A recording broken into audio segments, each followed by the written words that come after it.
안녕하세요. 오늘은 스크루지 영감도 배워야 할 절호의 투자 타이밍을 귀신같이 눈치채는 비결, 돈의 감각이란 책을 가지고 리뷰를 해보겠습니다.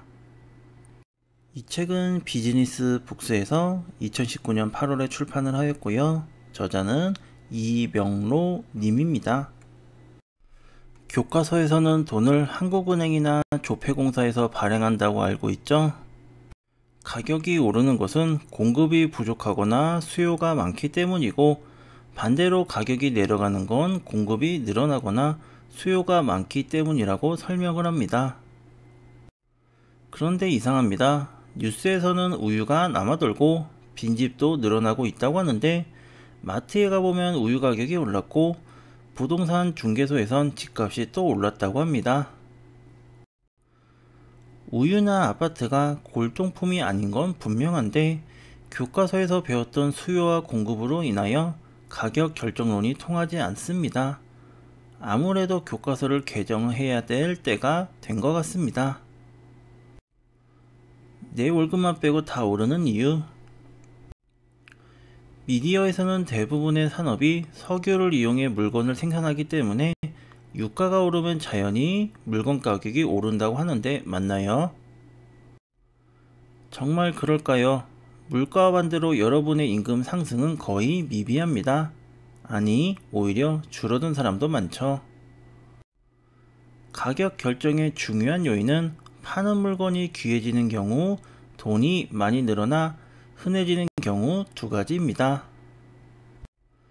기술이 발달하고 대량 생산이 가능해지면서 물건 가격이 내려가는 게 정상입니다. 컴퓨터 가격이 떨어지는 것처럼 말이죠. 그런데 집 짓는 기술이 발달하고 재료가 다양해지고 각종 기기가 개발되었음에도 왜 지난 몇 년간 아파트 가격은 계속 올랐을까요? 자연스럽게 돈이 많아졌기 때문입니다.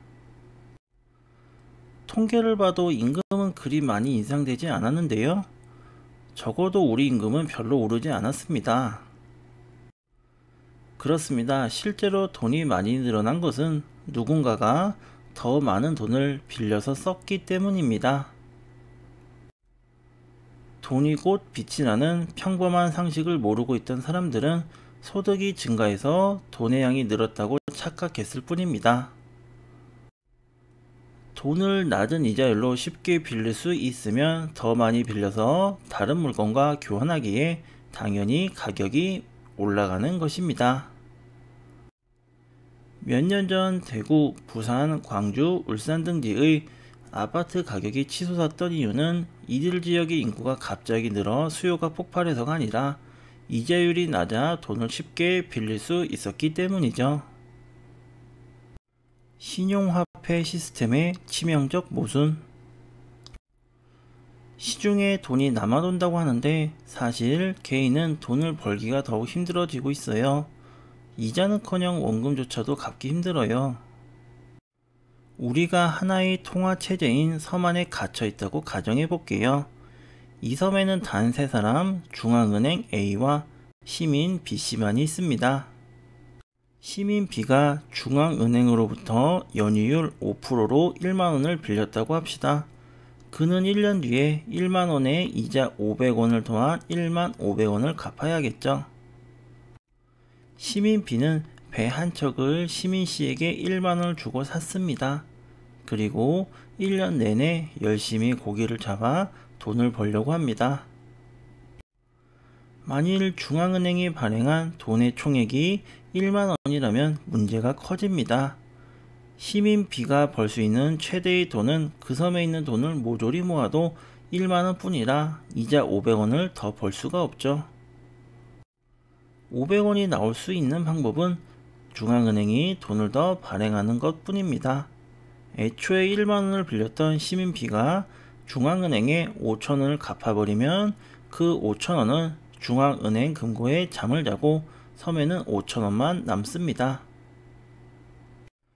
돈을 갚아버리면 돈이 줄어드는 것, 이것이 신용화폐 시스템의 비밀인데요.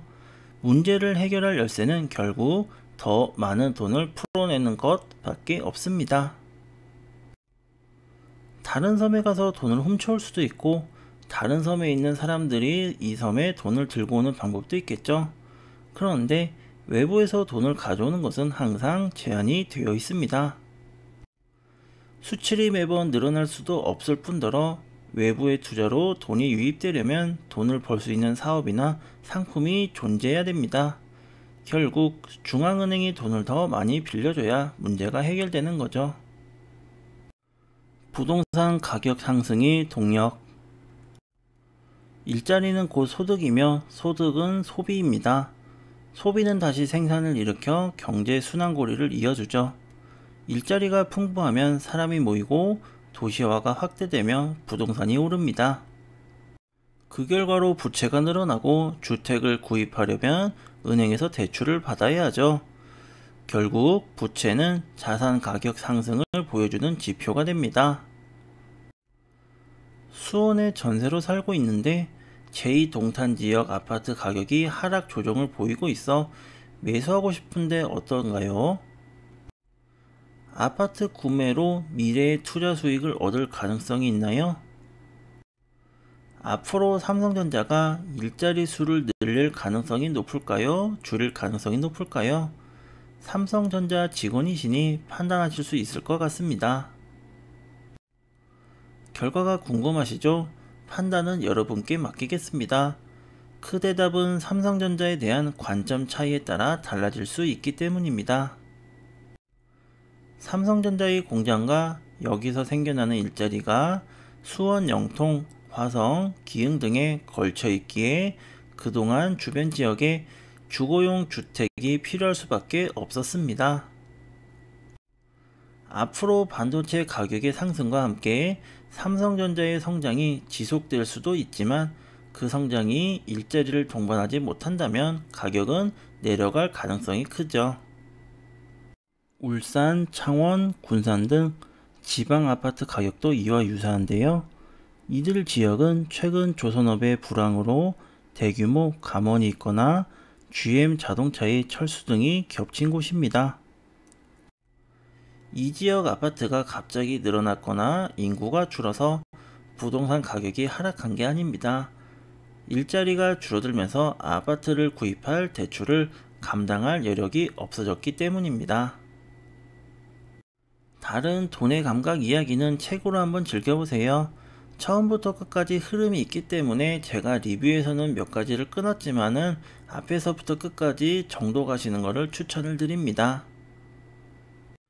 이 책은 교과서에서 알려주지 않는 돈의 실체를 폭로한 책이고요. 뉴스에서 알려주지 않는 돈의 민낯을 낱낱이 보여주었습니다.